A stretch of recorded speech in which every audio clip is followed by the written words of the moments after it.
जागरणजोश.com के इस वीडियो में आप सभी का स्वागत है। मैं हूं सैयद सौबान और आज इस वीडियो में हम बात करने जा रहे हैं नेशनल रिक्रूटमेंट एजेंसी के बारे में, जिसका गठन कर दिया गया है और अब ये एजेंसी जो है वो कंडक्ट कराएगी कॉमन एलिजिबिलिटी टेस्ट। तो जैसा कि दोस्तों आप जानते हैं, जब बजट पेश किया गया था, जो हमारी फाइनेंस मिनिस्टर हैं निर्मला सीतारमण जी, तब उन्होंने ये बात कही थी कि जो नेशनल रिक्रूटमेंट एजेंसी है उसका गठन किया जाएगा। उससे जो युवा हैं, जो हर साल करीब 2.5 करोड़ जो है जो जॉब एप्लीकेशंस के लिए अप्लाई करते हैं युवा, उन सभी को काफ़ी ज़्यादा मदद मिलेगी। अब यहाँ पर दोस्तों आपके मन में बहुत ज़्यादा सवाल हैं इसको लेकर कि क्या होने वाला है। तो यहाँ पर सबसे पहले हम नज़र डाल लेते हैं कि वो सवाल क्या हैं जो आपके मन में भी आना है और जायज़ है वो बात आपके मन में आना। तो सबसे पहले देखिए, यहाँ पर आपको बता देते हैं कि ये जो सवाल अभी आप स्क्रीन पर देख रहे हैं, इन सभी सवालों को हम डिटेल में समझेंगे कि क्या मतलब है इसका, और इन सवालों के ज़रिए आपके जो मन में शंकाएं हैं हो सकता हो इस वीडियो से दूर हो जाएं। आपको हम एक एक सवाल के बारे में यहाँ पर बता देते हैं। तो सबसे पहले एनआरए क्या है? आप सभी फुल फॉर्म जानते हैं एनआरए का, नेशनल रिक्रूटमेंट एजेंसी। ये क्या है इसके बारे में बात करेंगे। सीईटी कॉमन एलिजिबिलिटी टेस्ट, ये क्या है इसके बारे में बात करेंगे। अब ये जो पता चल गया कि ये कॉमन टेस्ट होगा और ये जो है जो जॉब्स के लिए एग्ज़ाम्स होते हैं उनके लिए होगा और ये नॉन गजेटेड के लिए होगा। तो यहाँ पर आपको बता देते हैं कि ये कब से लागू होगा, ये भी एक मन में सवाल है। साथ ही साथ अब आप में से कुछ लोगों को ये मालूम है कि जो स्टाफ सिलेक्शन कमीशन होता है, एसएससी जिसे कहते हैं, रेलवे रिक्रूटमेंट बोर्ड्स के एग्ज़ाम्स होते हैं, आरआरबीज़ होते हैं, और institute of banking services personal जो कि आईबीपीएस होता है एग्ज़ाम, तो ये सब एग्ज़ाम ख़त्म हो जाएंगे, ये सब एग्ज़ाम नहीं होंगे। तो इसका जवाब आपको मिलेगा। क्या हायर सेकेंडरी, 12th पास, मैट्रिकुलेट और जो ग्रेजुएट के लिए अलग एग्ज़ाम कराए जाएंगे? तो इसके भी जो है बारे में हम बात करेंगे, चर्चा करेंगे। साल में एग्ज़ाम कितनी बार होंगे और सीईटी में जो हासिल होगा स्कोर वो कब तक और कैसे लागू होगा। तो चलिए सबसे पहले हम शुरू करते हैं एनआरए से। और यहाँ पर दोस्तों आपको बता देते हैं कि कैबिनेट ने अप्रूव किया है और क्रिएट कर दिया है क्या, नेशनल रिक्रूटमेंट एजेंसी, जिसे कह रहे हैं एनआरए। अब एक तरह से गवर्नमेंट की तरफ से कहा जा रहा है कि ये ट्रांसफॉर्मेशनल रिफॉर्म है, जो कि एक रिक्रूटमेंट प्रोसेस जो है वो जो सेंट्रल गवर्नमेंट्स की जॉब होती हैं उसके लिए काफ़ी ज़्यादा कारगर साबित होगा। अब एनआरए क्या है उसके लिए हम आपको बता देते हैं। तो ये एक मल्टी एजेंसी बॉडी है जिसे कह रहे हैं नेशनल रिक्रूटमेंट एजेंसी। ये क्या करेगा? तो यहाँ पर देखिए, ध्यान से देखिएगा, ये बोला गया है फर्स्ट लेवल की जो टेस्ट होंगे, जैसे प्री होता है, प्री एग्ज़ाम होता है, जो सबसे पहला एग्ज़ाम होता है, और ये जो 3 एजेंसी कंडक्ट कराती थी, एसएससी, आरआरबी और आईबीपीएस, अब इनके जो पहले एग्ज़ाम, जो फर्स्ट लेवल का एग्ज़ाम होता था, वो एग्ज़ाम नहीं होगा। उस एग्ज़ाम की जगह पर नेशनल रिक्रूटमेंट एजेंसी क्या कराएगी? CET, common eligibility test. तो एक टेस्ट होगा। इन सभी एजेंसीज़ को पहले क्या कराना पड़ता था?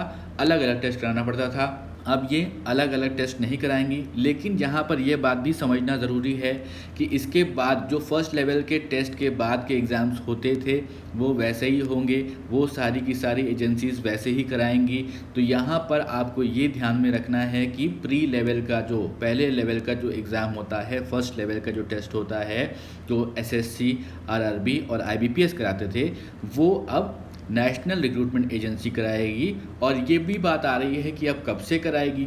तो देखिए, इस साल तो नहीं कराने वाली है, बात कही जा रही है कि 2021 से इसकी शुरुआत होगी। अब कॉमन एलिजिबिलिटी टेस्ट जो है वो क्या करेगा?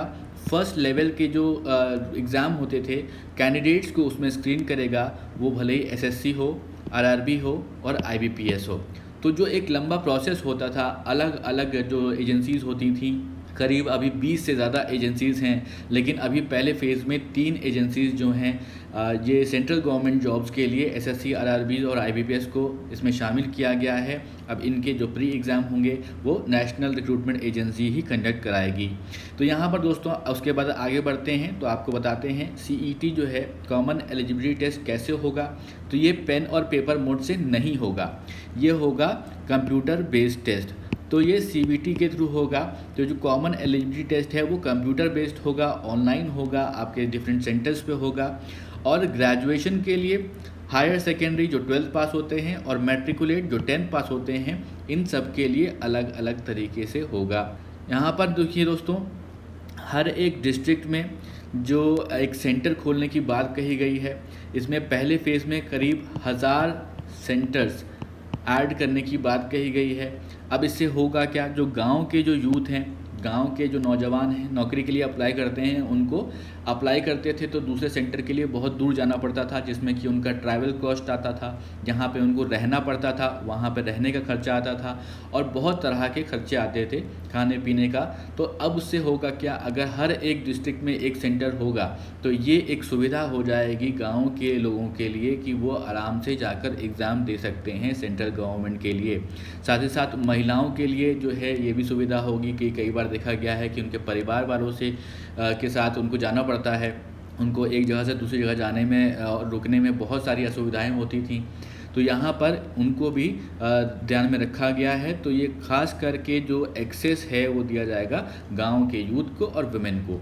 आगे बढ़ते हैं तो देखिए यहाँ पर ये बताया गया है कि जो एस्पिरेशनल डिस्ट्रिक्ट्स हैं, करीब यहाँ पर आपको बता देते हैं 117 एस्पिरेशनल डिस्ट्रिक्ट्स हैं जहाँ पर एक एग्ज़ाम सेंटर, टेस्ट सेंटर्स बनाने की बात कही गई है।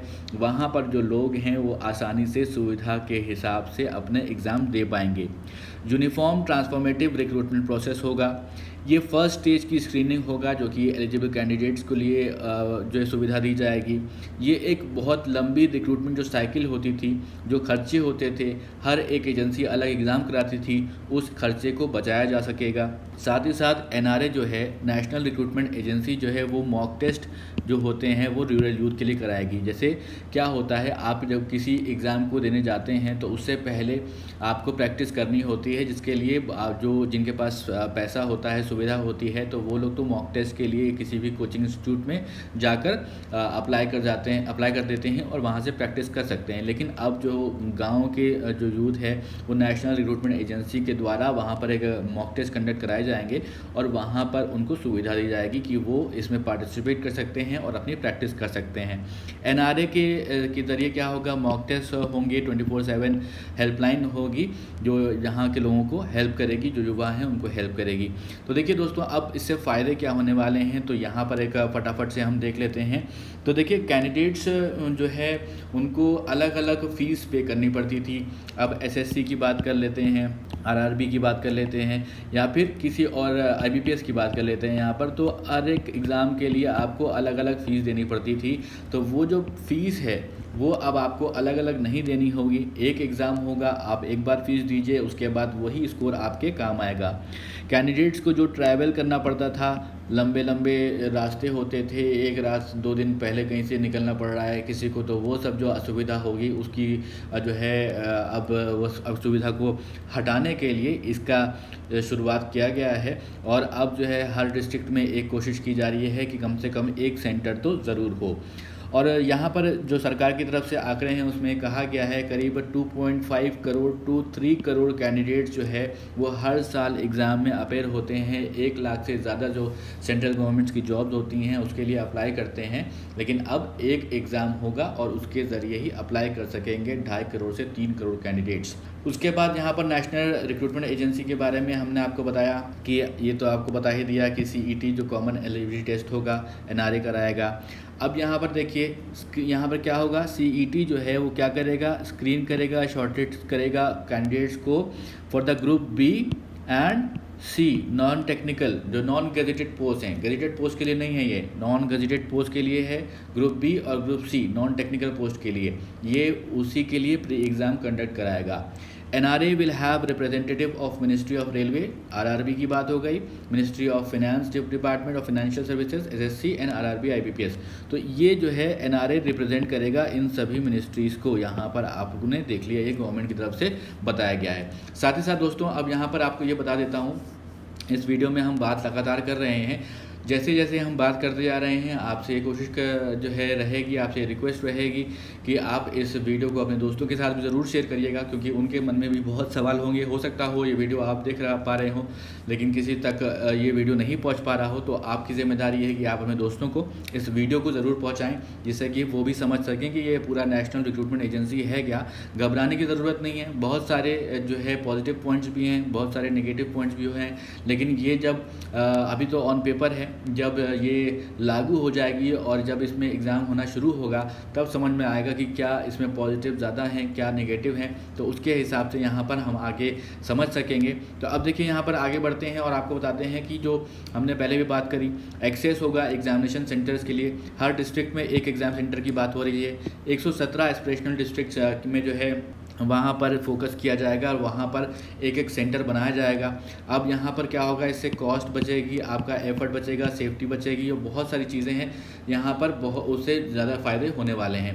तो यहाँ पर देखिए उसके बाद अब पुअर कैंडिडेट्स जो हैं, जैसा कि मैंने पहले भी बात करी, जो गाँव में लोग हैं हो सकता है कि वो लोग एक्सेस नहीं कर सकते हैं, सेंटर्स में नहीं जा सकते हैं, तो इसलिए वो अप्लाई नहीं कर पाते थे नौकरियों के लिए, और अब वो अप्लाई कर सकेंगे। उनको बार बार अलग अलग एजेंसीज़ में फ़ीस नहीं देनी पड़ेगी, अलग अलग एग्ज़ाम के लिए एक ही बार उनको फ़ीस देनी पड़ेगी, और एडिशनल जो एक्सपेंस होते थे जैसे कि ट्रैवल करना पड़ता था, बोर्डिंग करनी पड़ती थी, लॉजिंग करनी पड़ती थी, तो वो सब के पैसे जो है वो बचा सकेंगे। एक सिंगल एग्जामिनेशन होगा जो कि रिड्यूस करेगा फिनेंशियल बर्डन कैंडिडेट्स के ऊपर। ये हिसाब से बात समझ में आ रही है। अभी जो पेपर्स के हिसाब से जो गवर्नमेंट ने रिलीज़ किए हैं उसके हिसाब से समझ में आ रहा है। अब ये देखिए CET स्कोर, सबसे इम्पॉर्टेंट बात, बहुत सारे लोगों ने सवाल पूछा कि भाई CET स्कोर कैसे होंगे, कितने साल के लिए वैलिड होंगे, तो बहुत सारे सवाल थे, उनका जो है जवाब अब यहाँ पर आपको मिलने वाला है। देखिए CET स्कोर जो है वो कैंडिडेट के वैलिड होंगे 3 साल के लिए। तो अब यहाँ पर देखिए कुछ समझना आपके लिए ज़रूरी है। क्या आप 3 साल में एक ही बार देंगे पेपर? नहीं, आप हर साल दे सकते हैं, लेकिन आपका जो एक स्कोर होगा, मान लीजिए आपने 1 साल में स्कोर दिया, तो वो आपके जो अगले 3 साल तक जो प्री का एग्ज़ाम होगा अलग अलग कैंडिडेट्स का, वो नहीं देना पड़ेगा आपको प्री का एग्ज़ाम। अगर मान लीजिए एक कट ऑफ बनती है, फॉर एग्ज़ाम्पल यहाँ पर एक एग्ज़ाम्पल के तौर पर समझ लेते हैं, 70% कट ऑफ बनी, आपका स्कोर था 80%, तो अगले 3 साल के लिए अगर आप जो है कट ऑफ जो है वो 70% रहता है और आपका स्कोर 80% है, तो आपको प्री नहीं देना पड़ेगा। पहला एग्ज़ाम जो होता है वो नहीं देना पड़ेगा, उसके बाद के जो एग्ज़ाम होते हैं वो आप डायरेक्टली दे सकते हैं। ये 3 साल के लिए हो सकता है। और अगर आप इस स्कोर को इम्प्रूव करना चाहते हैं तो हर साल एग्ज़ाम दे सकते हैं, उसमें कोई भी पाबंदी नहीं है। यहाँ पर देखिए लिखा गया है जो आपके बेस्ट स्कोर होंगे, मान लीजिए 3 साल आपने लगातार एग्जाम दिया, तो जो बेस्ट स्कोर होंगे, best of the valid score shall be deemed to be the current score of the candidate. अब 3 साल आपने लगातार एग्जाम दिया, पहले साल में ईयर 1 में आपको 80% मिले, ईयर 2 में आपको 72% मिले, ईयर 3 की में बात करें तो आपको मिले 85%। तो अब जो आपने तीनों स्कोर दिए हैं, तो सबसे बढ़िया स्कोर आपका था तीसरे साल वाला, तो आपका जो 85% वाला स्कोर है वो वैलिड रहेगा। There shall be no restriction of the number of attempts to be taken by the candidate to appear in CET subject to the upper age limit. तो मान लीजिए आप हर साल एग्ज़ाम दे रहे हैं, तो आपका जो बेस्ट स्कोर होगा वो आपका लिया जाएगा लास्ट 3 ईयर्स के हिसाब से, जैसा कि मैंने आपको एग्जाम्पल के तौर पे बताया था। और यहाँ पर क्या कहा गया है कि रिलैक्सेशन दिया जाएगा अपर एज लिमिट में, जो कि कैंडिडेट्स होते हैं SC ST OBC और अदर कैटेगरीज के लिए, जो कि एज़ पर गवर्नमेंट पॉलिसी जो अभी चल रही है उसी पॉलिसी के हिसाब से रिलैक्सेशन दिया जाएगा अपर एज लिमिट में। तो नंबर ऑफ अटेम्प्ट्स आप कितने भी दे सकते हैं, लेकिन आपकी एज नहीं निकलनी चाहिए। SC ST OBC और अदर कैंडिडेट्स के लिए एक जो रिलैक्सेशन दी जाती है वो वैसे की वैसी ही रहेगी, वैसे ही इसमें भी रिलैक्सेशन दिया जाएगा। तो यहाँ पर दोस्तों हम बात करते हैं कि स्टैंडर्डाइज्ड टेस्टिंग होगी, अलग अलग होगी 10th पास के लिए, 12th पास के लिए और ग्रेजुएट के लिए, क्योंकि यहाँ पर देखिए SSC RRB और IBPS ये जो 3 एजेंसीज़ हैं, इनमें बहुत सारी ऐसी जॉब्स होती हैं जहाँ पर 10th पास मांगा जाता है, किसी में 12th पास, किसी में ग्रेजुएट। तो सबके लिए जो कॉमन एलिजिबिलिटी टेस्ट होगा फर्स्ट लेवल का, वो नॉन टेक्निकल पोस्ट के लिए, वो सबके लिए यहाँ पे जो अलग अलग एलिजिबिलिटी के हिसाब से होगा, 10th के लिए अलग, 12th के लिए अलग, और ग्रेजुएट के लिए अलग, जो पास हो गए हैं उनके लिए, क्योंकि हर वैकेंसी जो मांगी जाती है एलिजिबिलिटी उसमें अलग हो सकती है। तो यहाँ पर देखिए ये बात क्लियर हो गई। उसके बाद हम आगे बढ़ते हैं। Based on the screening done at CET score level, final selection for recruitment shall be made through separate specialised tier 2, 3 etc. of examination which shall be conducted by the respective recruitment agencies. तो जो बात मैं पहले से आपको बताते हुए आ रहा हूँ, मान लीजिए एक एजेंसी है, ये 3 फेजेज़ में आपके एग्ज़ाम को कंडक्ट कराती है, फ़ेज़ 1, फ़ेज़ 2, फ़ेज़ 3। मान लीजिए प्री, मेंस, इंटरव्यू। तो अब ये जो प्री वाला था, प्री वाला कौन कराएगा? कॉमन एलिजिबिलिटी टेस्ट का जो आपका स्कोर होगा, कौन कराता है? ये नेशनल रिक्रूटमेंट एजेंसी कराएगी आपसे। और ये जो 2 फेज़ होते थे, ये जो एजेंसी यहाँ पर करा रही थी वो वैसे ही कराएगी। तो इस बात को आप ध्यान में रख लीजिए, आपको समझ में आ गया होगा इससे। The curriculum for this test would be common as would be the standard. अब आई इम्पॉर्टेंट बात सिलेबस की। तो देखिए सिलेबस अभी तक डिफ़ाइन नहीं किया गया है, बहुत सारे सवाल हैं, क्योंकि देखिए IBPS में जो सिलेबस होता है वो बिल्कुल ही डिफरेंट होता है। IBPS का जो लेवल होता है वो एक अपर लेवल का जो है, आप एग्ज़ाम अगर वो कैट जो एग्ज़ाम MBA के लिए होते हैं उस तरह के उसमें सवाल पूछे जाते हैं, वहीं SSC में थोड़े लो लेवल के सवाल पूछे जाते हैं। तो अब ये सवाल आ रहा है दिमाग में कि क्या होगा, कैसे हम मैनेज करेंगे, एक ही जो है एग्ज़ाम दे करके किस तरह से मैनेज किया जाएगा। तो देखिए अब यहाँ पर सिलेबस अभी तक गवर्नमेंट की तरफ से डिफ़ाइन नहीं किया गया है। जैसे ही डिफ़ाइन किया जाएगा हम आप तक उस वीडियो को भी लेकर आएंगे। इसलिए आप हमारे चैनल को सब्सक्राइब करके ज़रूर रखिए, क्योंकि जैसे ही गवर्नमेंट की तरफ से, गवर्नमेंट सोर्सेज़ की तरफ से कुछ भी नोटिस आता है हम आपके लिए वीडियो लेकर आएंगे। आप सब्सक्राइब करें, बेल आइकन प्रेस करें, क्योंकि जो भी लेटेस्ट वीडियोज़ आते हैं उनकी नोटिफिकेशन आप तक मिलती रहेगी। तो चलिए आगे बढ़ते हैं। अब यहाँ पर देखते हैं scheduling test and choosing centres. देखिए candidates would have facility of registering on a common portal and give choice of centres. देखिए हर डिस्ट्रिक्ट में एक सेंटर की खोले जाने की बात कही गई है। तो यहाँ पर जो कैंडिडेट अप्लाई करेंगे नेशनल रिक्रूटमेंट एजेंसी के ज़रिए, जिनको कॉमन एलिजिबिलिटी टेस्ट देना होगा, उनके पास ये सुविधा होगी कि वो अपना चॉइस का सेंटर चूज़ कर सकते हैं। लेकिन यहाँ पर यह बात ध्यान देनी होगी कि अवेलेबिलिटी पर भी डिपेंड करता है। हो सकता है कि मान लीजिए आपने X सेंटर को चूज़ करना है, X, Y, Z ये 3 सेंटर हैं, ये आपके घर के पास हैं। आपने X चूज़ करने की कोशिश करी, लेकिन यहाँ पर सीट्स अवेलेबल नहीं हैं, ये फुल हो गया। तो आपको जैसे अमूमन होता है Y या Z में, यहाँ पर कोई भी प्रेफरेंस में आपको सीट दे दी जाएगी, आपको अलॉट कर दिया जाएगा। तो इन सेंटर्स पर आप एग्ज़ाम जाकर दे सकते हैं। अब यहाँ पर बात हो रही है कि भाई लैंग्वेजेस के किस लैंग्वेज में होगा। तो देखिए मल्टीपल लैंग्वेजेस की यहाँ पर बात करी गई है। जो कॉमन एलिजिबिलिटी टेस्ट है वो अवेलेबल होगा नंबर ऑफ़ लैंग्वेजेस में। बहुत सारी जो लैंग्वेजेस हैं जो भारत में हैं, तो वहाँ पर कोई भी दिक्कत नहीं होगी लैंग्वेज को लेकर। ये पहले भी सरकार कहती रही है, जब नेशनल एजुकेशन पॉलिसी आया था उसमें भी ये कही गई थी कि जो शुरू की जो शिक्षा होगी वो आपकी रीजनल लैंग्वेज में ही होगी। तो यहाँ पर देखिए उसी तरह से लैंग्वेज में भी कोई दिक्कत नहीं आने वाली है। और अब आगे बढ़ते हैं। तो अब ये देखिए सबसे इम्पॉर्टेंट बात जैसा कि मैंने वीडियो के शुरू में आपको बताया था कि निर्मला सीतारमण जी ने जब बजट पेश किया था तब उन्होंने कहा था कि नेशनल रिक्रूटमेंट एजेंसी की जो है स्थापना करी जाएगी। तो अब गवर्नमेंट ने सैंक्शन किया है कितना, 1517.57 crore for national recruitment agency. तो ये जो एक्सपेंडिचर है ये किया जाएगा अगले 3 साल के लिए। और इसके अलावा जैसा कि मैंने आपको बताया जो 117 एस्पिरेशनल डिस्ट्रिक्ट्स हैं वहाँ पर भी एग्ज़ाम सेंटर बनाने की बात कही गई है।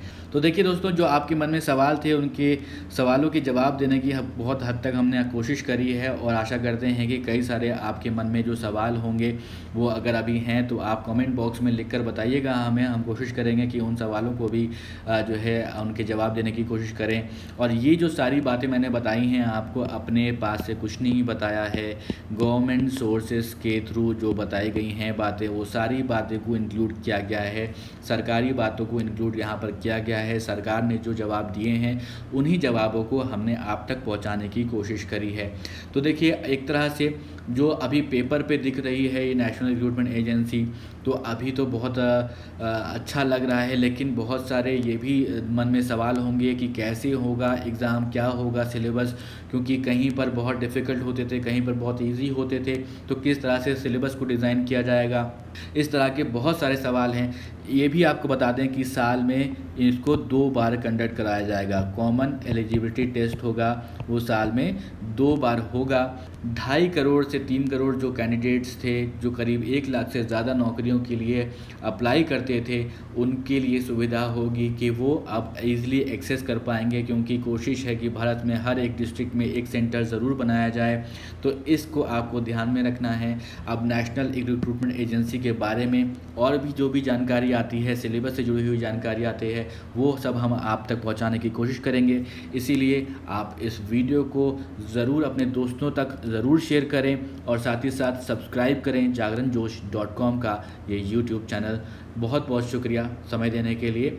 आशा करते हैं आपको ये जानकारी पसंद आई होगी।